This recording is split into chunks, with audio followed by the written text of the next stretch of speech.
आइए लेक्चर 7 में हम चलते हैं।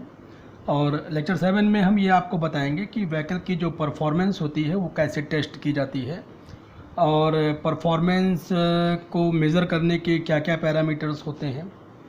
और एक टर्म हम डिफ़ाइन करेंगे, draw bar horse power.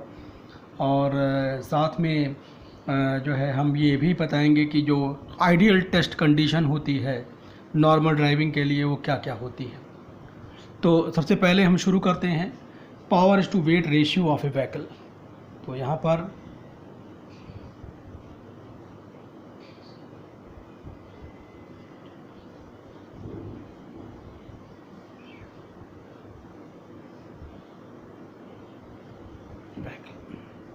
Power to weight ratio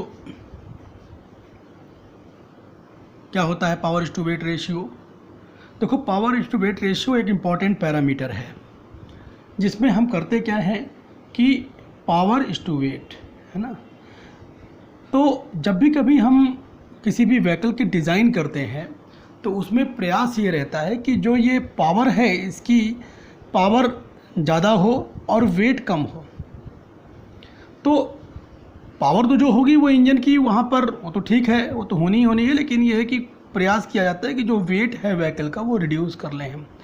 जितना कम वेट होगा उतना ही ज़्यादा उस वहाँ पर ये पावर टू वेट रेशियो बढ़ जाएगा, उसकी परफॉर्मेंस बढ़ी हुई मिलेगी। तो जो रेशियो होता है एक्चुअल में ये एक बहुत इम्पॉर्टेंट पैरामीटर है।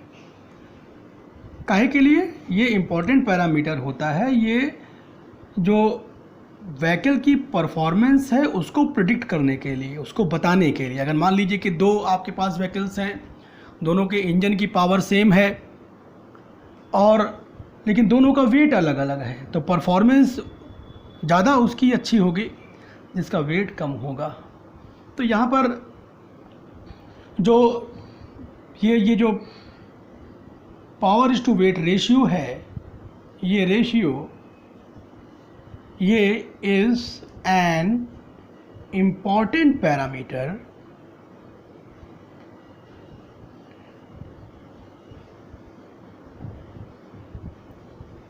To predict performance of a vehicle.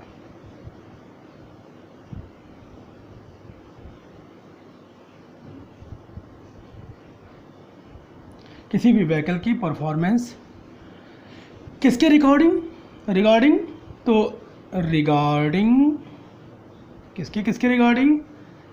ये मान के चलिए, पहला हायर स्पीड,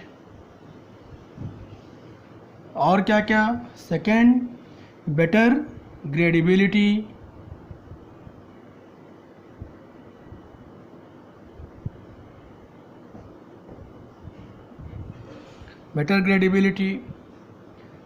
और क्या, fast climbing rate,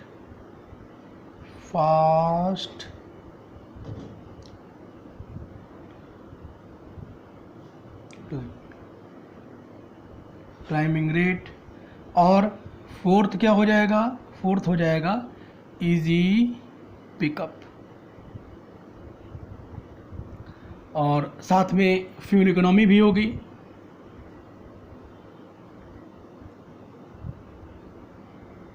fuel economy, और क्या होगा? और बेटर स्पेस। तो ये जो परफॉर्मेंस है, परफॉर्मेंस अच्छी किसी भी व्हीकल की जो है या किसी भी कार के लिए तब माना जाएगा जब उसकी स्पीड ज़्यादा से ज़्यादा हो, पिकअप अच्छा हो, ये इजी पिकअप हो, ग्रेडिबिलिटी ऊंचाई पर आसानी से चढ़ जाए, तेज़ी से चढ़ जाए, फ्यूल इकोनॉमी अच्छी हो, फ्यूल का जो कंजम्पशन हो उसमें कम हो।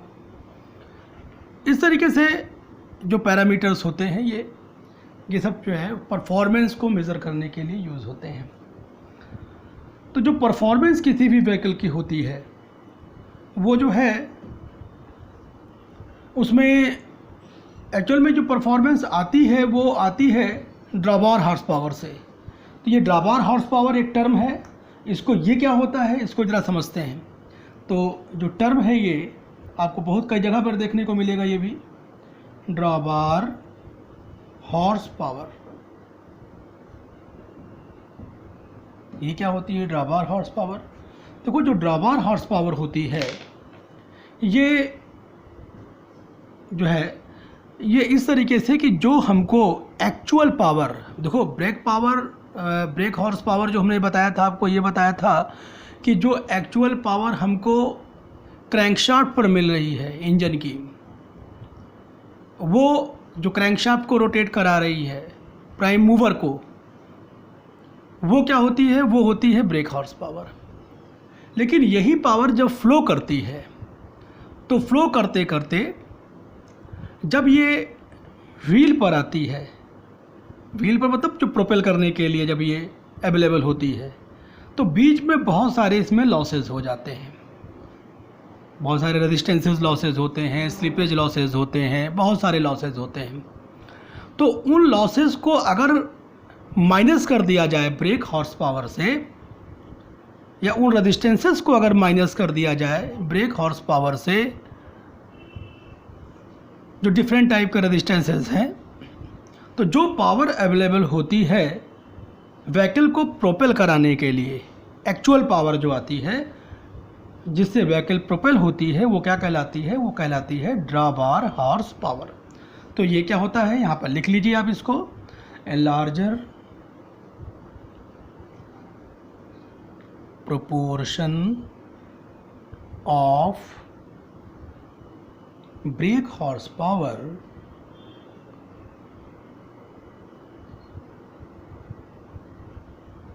goes waste in overcoming various resistances in a moving vehicle. Moving vehicle इसका मतलब व्हीकल मूव भी कर रही है, तो मूव करते समय बहुत सारी, भाई रोड की जो प्रॉब्लम होगी, रोड में अगर फ्रिक्शन ज़्यादा होगा तो वहाँ पर भी ये जो है ये रेजिस्टेंस बढ़ जाएगा। ग्रेडेबिलिटी ज़्यादा होगी, या जो उस पर जो है ढलान ज़्यादा होगी, अगर ऊंचाई पे चढ़ना है तो वहाँ पर ही रेजिस्टेंस बढ़ जाएगा। और भी जो है अगर मान लीजिए विंड जो है अपोजिट डायरेक्शन में चल रही है तो वहाँ पर जो ये रेजिस्टेंस होगा ये बढ़ जाएगा। तो ये सारी चीज़ें इस पर आती हैं। तो rest power which is utilized, rest power which is utilized to propel the vehicle is called drawbar horsepower।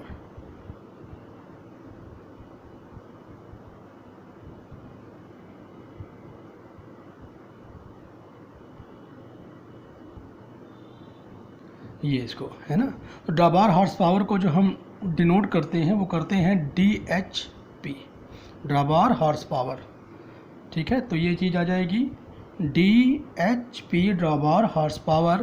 तो क्या हो गया, ये जो ब्रेक हॉर्स पावर है ना, उससे जो सारे रेजिस्टेंसेस को माइनस कर दिया जाए, जितने भी रेजिस्टेंसेस लग रहे हैं जब व्हीकल चल रही है उसके साथ, व्हीकल जब रनिंग कंडीशन में है तो उस समय जितने भी रेजिस्टेंसेस यहाँ पर हैं वो सारे रेजिस्टेंसेस अगर माइनस कर दिए जाएं ब्रेक हॉर्स पावर से, तो जो बची हुई होती है पावर या हॉर्स पावर वो ड्रॉबार हॉर्स पावर कहलाती है, जिससे व्हीकल जो होती है वो प्रोपेल करती है आगे की तरफ।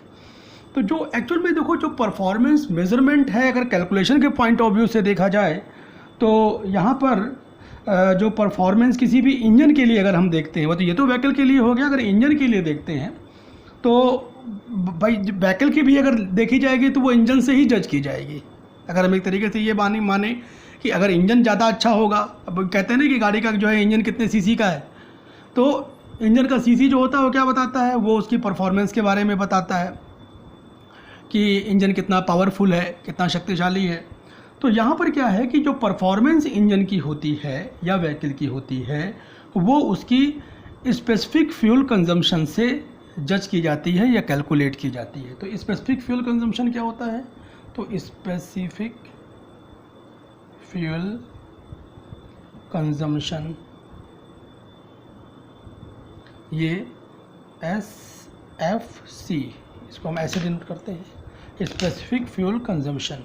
तो स्पेसिफिक फ्यूल कंजम्पशन क्या होता है, ये कि टू कैलकुलेट द परफॉर्मेंस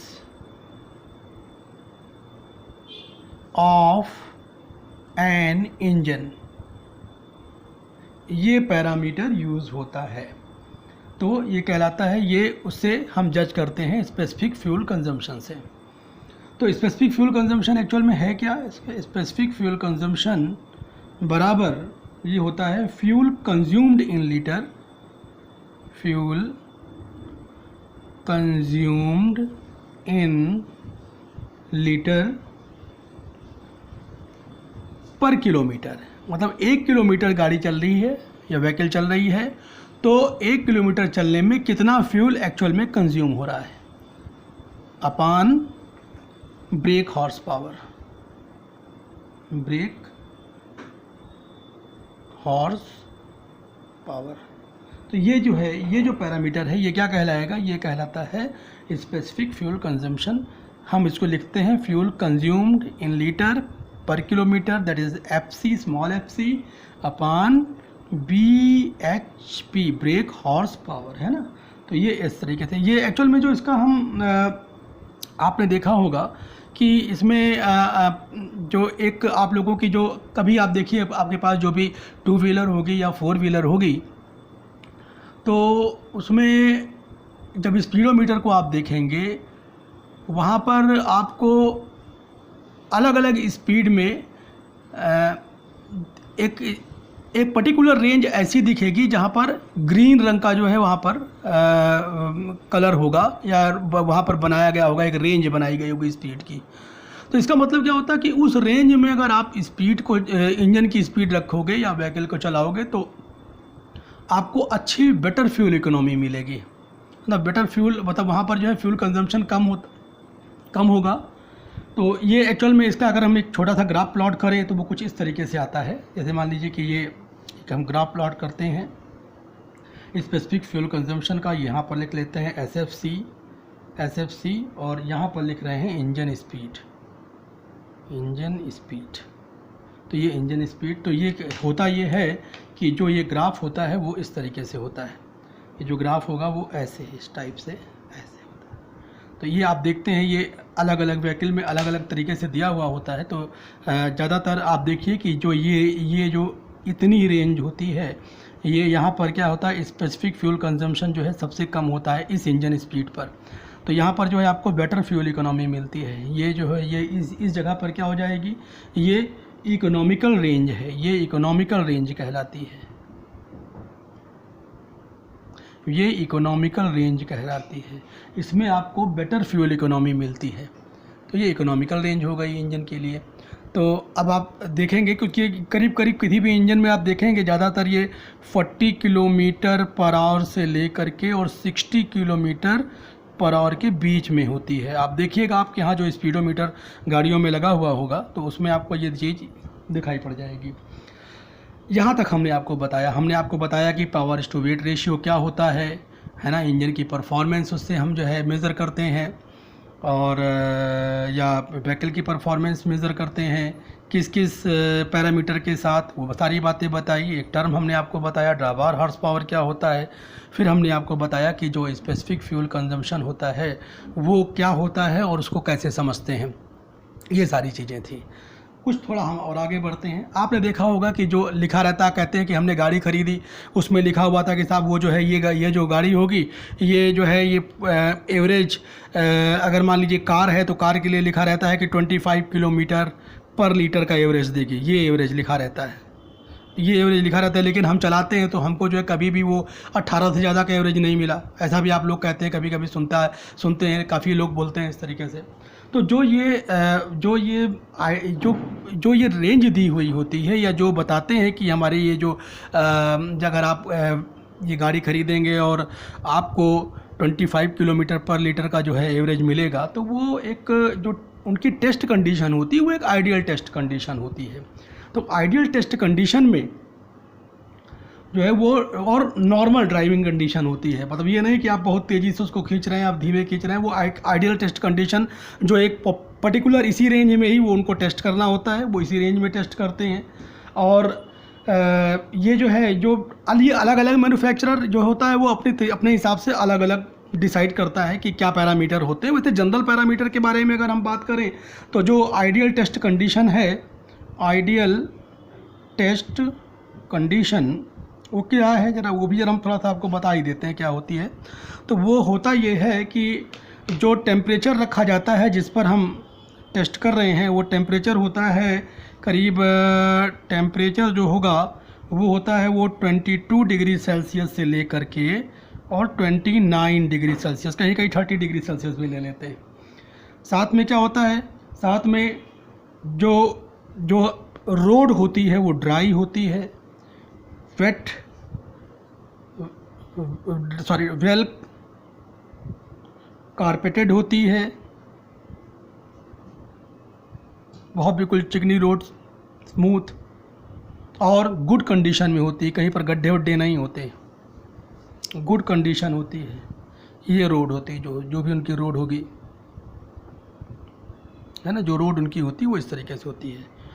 और क्या क्या चीज़ें होती हैं उसमें, जो रोड होती है वो करीब करीब सीधी होती है, उसमें टर्न बहुत ही ना के बराबर होते हैं या बहुत ही थोड़े होते हैं या होते ही नहीं हैं।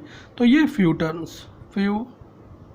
टर्न्स मोड़ जो होते हैं, है ना, ठीक है, इन सिटी पेरीफेरी, तो सिटी पेरीफेरी, तो जो जिस शहर में या जिस जगह पर जहाँ पर वो इसकी टेस्टिंग कर रहे होते हैं या जिस मैदान में, फील्ड में, तो वहाँ पर भी जो होता है वो मोड़ बहुत ही थोड़े होते हैं।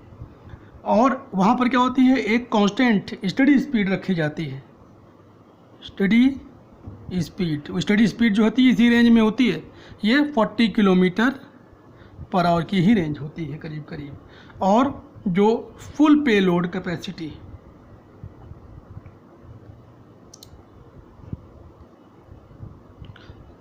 जितनी कैपेसिटी वो व्हीकल बियर कर सकती है, अगर मान लीजिए 5 सीटर है तो 5 लोगों को बैठा करके, अगर 2 सीटर है तो 2 लोगों को बैठा करके, तो इस तरीके से उनको 2 पैसेंजर मतलब ऐसा बैठा करके, तो उस तरीके से टेस्टिंग करते हैं। तो ये हमने आपको अब बताया कि जो आइडियल टेस्ट कंडीशन होती है वो क्या होती है। तो आज हम हमारे ख्याल से इतनी बात आप समझ गए होंगे कि जो पावर टू वेट रेशियो होता है वो क्या होता है, ड्राइवर हॉर्स पावर क्या होती है, स्पेसिफिक फ्यूल कंजम्पशन किस तरीके से हम उसको कैलकुलेट करते हैं, क्या बताता है, आइडियल इंजन स्पीड होती क्या है, और टेस्ट पैरामीटर्स कौन कौन से होते हैं, आइडियल टेस्ट कंडीशंस कौन कौन सी होती हैं, सारी बातें। तो आज इस लेक्चर 7 में हम यहीं तक रखते हैं, फिर हम आगे के लेक्चर में कुछ नई बातें करेंगे। Thank you.